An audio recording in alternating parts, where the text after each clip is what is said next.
Alright, the Chapter 12 review, looking at the first problem, being able to find the nth term in an arithmetic sequence. So with this particular problem right here, what we're going to consult is the formula for the general rule. So let's figure out what that rule is for a sub n. So there we have it right there. Nth term is the first term plus n minus 1 times d. So let's fill in all the information from the example problem here. So to find the 45th term, we'll start with a sub 1. And because we have a 45 and a 1 in there for our a's, we need to put our n minus 1 as being 45 minus 1. We're going to multiply by that common difference d. Let's get that common difference d.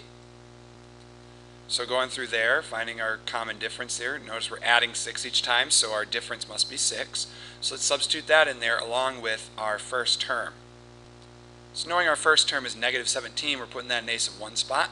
And then let's simplify 45 minus 1, call it 44, multiply by 6. And there's our final answer there of 247. Let's move on to the next problem. Find the sum of the first 62 terms. So this time we need the sum formula. So n divided by 2 times a sub 1 plus a sub n. But there's a little catch here.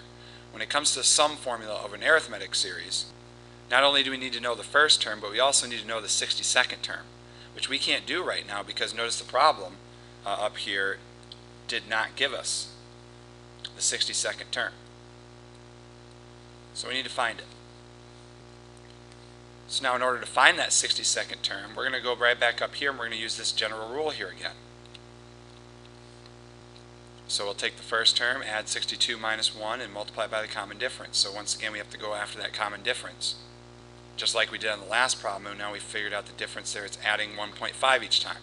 So let's substitute that in for d, and let's substitute negative 23 in there for a sub 1. And then let's simplify this expression. So now that we've nailed down the 62nd term as being 68 and a half, now we can take that 68 and a half and use it to find the sum. Let's use that formula now and let's plug in 68 and a half for a sub n. Not only that, let's plug in 62 for n and plug in negative 23 for a sub 1. Now it's just a matter of calculator work. Now the only mistakes that have been happening here has just been basic calculator error. Make sure you're typing in exactly what you want that calculator to do. Be very, very careful when you type those in. Okay, questions 3 and 4. Let's find the missing term for the arithmetic sequence. So even if, once again, we're being asked to find the missing term, so it's no different than being able to find the nth term. So we're going to use that formula again. Let's take stock on the terms that we have here. We have the first term and we have the fourth term, and another way of looking at this is notice that we add our common difference 3 times to get from the first term to the fourth one. So now we can fill in that information into our general rule. And let's have the approach of finding the common difference, because if we can find the common difference here, then we can just use that common difference to generate the middle 2 terms there. So let's use the general rule. So the fourth term is equal to the first term plus 4 minus 1d. Or in other words, 2.75, the fourth term is equal to negative 7, the first term, plus 3d's. So now we just solved that algebra problem. When you do the work there, you add the 7, make it 9.75, divide by 3. You end up at 3 1/4. Now with that 3 1/4, which is d, now we can add that 3 1/4 to collect the middle 2 terms. Now looking at number 4. Now we're moving on to geometric sequences. So now we have a new rule for that. This question is awesome because all we need to write the general rule is the first term as well as the ratio, and then also the number term that we need to find here. Notice they do that for us. They tell us the ratio is 5/3, and they tell us that the first term is 11. So now all we have to do is just substitute the numbers in, right? So there we go. We're trying to find the 8th term, so we'll take the first term, multiply by r raised to the 7th power, right? 8 minus 1 will make 7. Let's substitute the first term and let's substitute r in there. There we go. Put in 11 for the first term, 5/3 for r, and now we just turn it over to the calculator. We can do some basic calculation here to figure out what the 8th term is. So there we go, 392.95.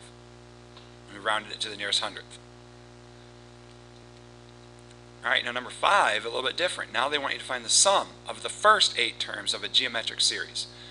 Let's look at our cheat sheet. We're looking at the 4th one down now.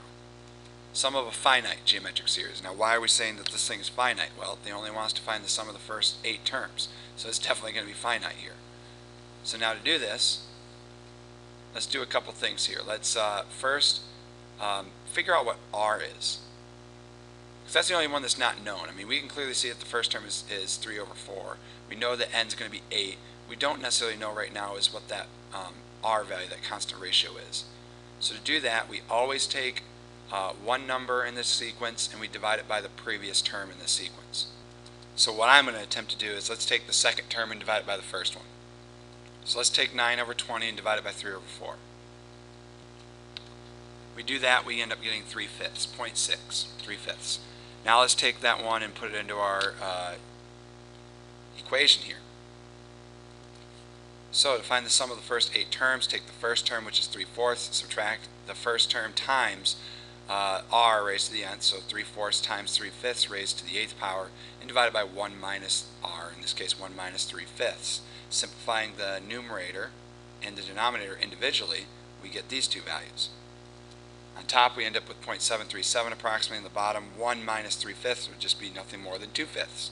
So now we're going to divide this here. Use a calculator or multiply by the reciprocal. I don't care which way you do it. And we end up with 1.84 as our sum. Excellent.